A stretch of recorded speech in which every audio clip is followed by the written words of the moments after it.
Il faut s'aligner au plan national de développement de Burundi, PND 2018-2027.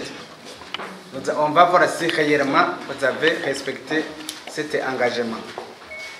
Deuxièmement, on va voir si, si vous avez respecté le programme national de subvention des engrais au Burundi. 3. Si vous avez respecté le programme national de régionalisation de l'agriculture au Burundi. 4. On va voir si vous avez respecté le programme national de subvention des semences.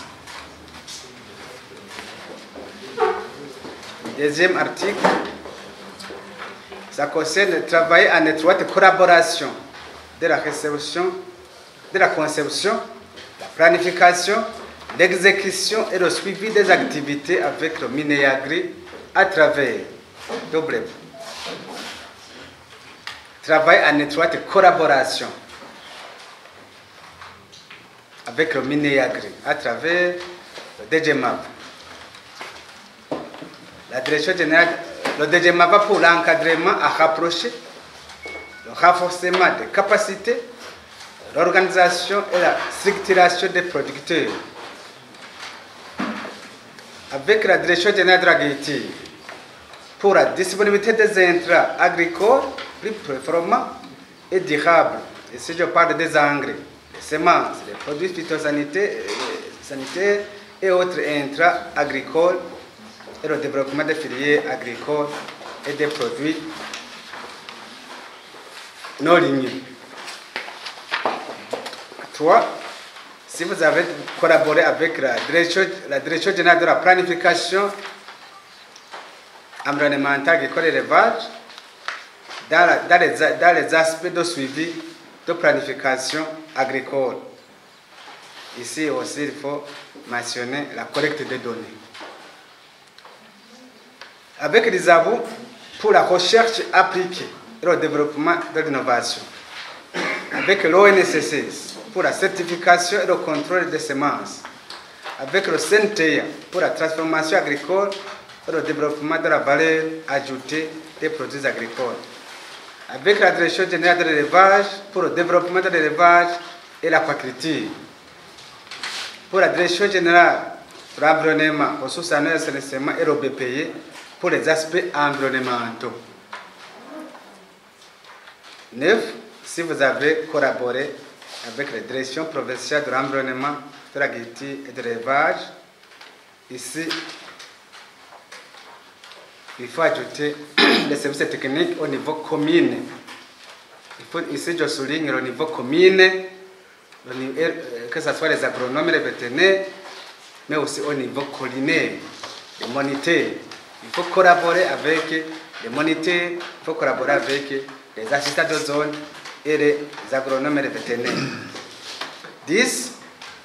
Si vous avez collaboré avec le bureau provincial pour la coordination et le suivi des activités dans les zones d'intervention. 3. On va parler, c'est un autre article, faciliter la collaboration mentionnée ci-dessus à travers les modalités suivantes.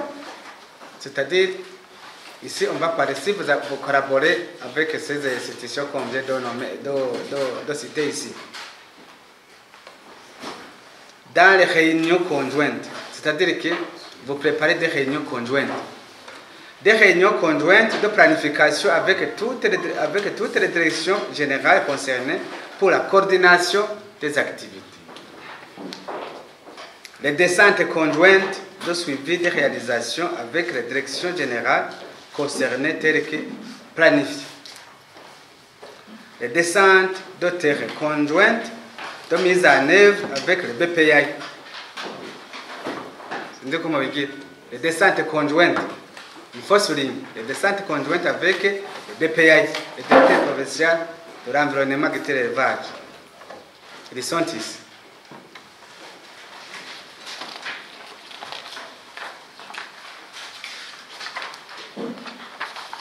Quatre, la transmission au cabinet du ministre en temps utile du PTBA, plan d'action. La transmission au cabinet du ministre des rapports d'activité semestriels, annuels, avec copie aux institutions du ministère.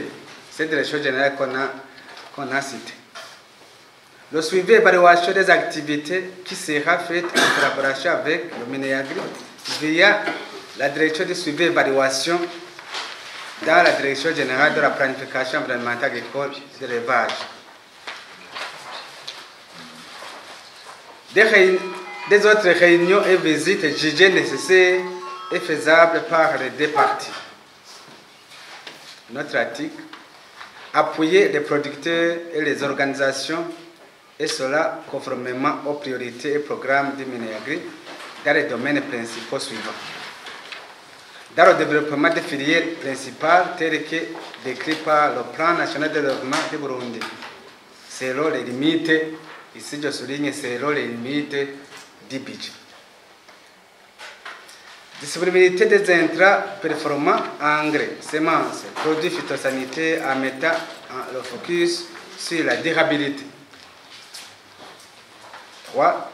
La structuration des producteurs en groupement ou coopératives autour de chaînes de valeur agricole les plus porteuses en se référant sur le plan national de développement. Ici, on a signé le protocole avant la création des coopératives. Ici, on vous précise qu'au niveau des collines, on a des coopératives. C'est-à-dire que vous allez travailler avec ces coopératives qui sont sur les collines. 4. Conservation et la protection du capital productif et gestion des ressources naturelles.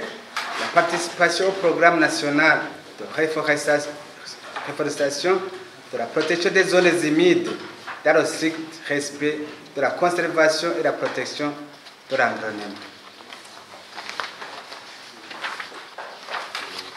5. Amélioration des connaissances et technologies permettant d'accroître la performance de l'agriculture familiale.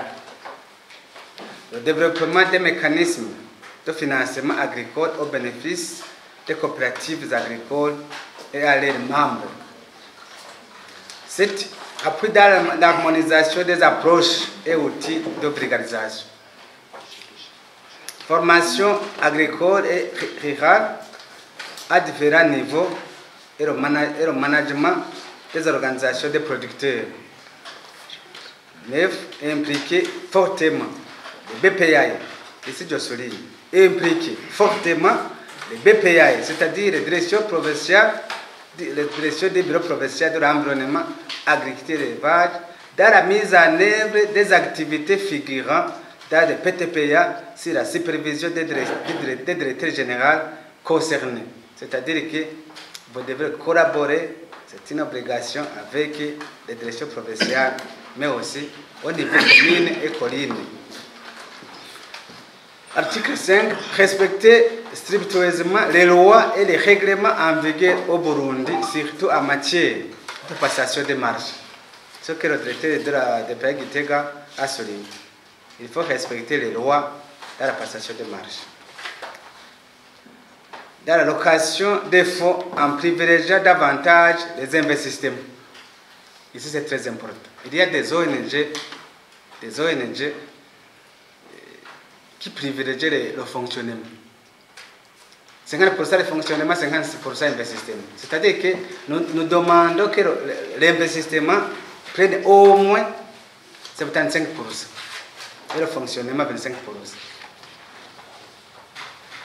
La mise en place des mécanismes pour les pérennisations. Il faut qu'il y ait la mise en place des mécanismes pour les pérennisations.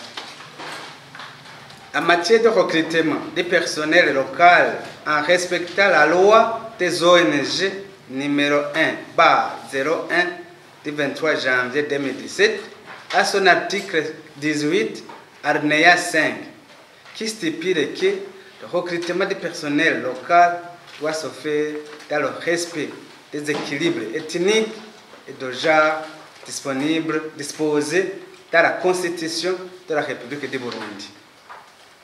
Et cet article, cette clause se trouve au niveau de des articles qu'on a signés dans les protocoles d'exécution. 5.